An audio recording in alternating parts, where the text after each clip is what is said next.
بتایا کہ صاحب آپ تو ان کو خوش کرنے کا کام کر رہے، فیصلہ منسوخ کیا گیا، ان کو منتقل کیا گیا۔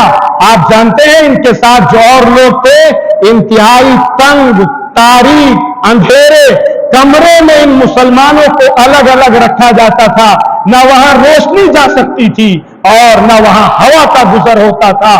یوں لکھا ہے کتابوں میں تاریخ کی، اگر ایک ہفتے کسی صحیح مضبوط آدمی کو اس طرح کے کمرے میں رکھ دیا جائے تو وہ مر جائے۔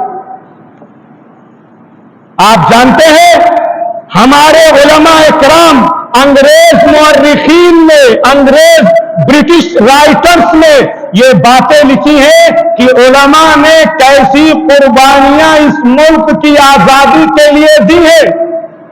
آج ہم سے سرٹیفکیٹ مانگا جاتا ہے دیش بھکتی کا۔ اگر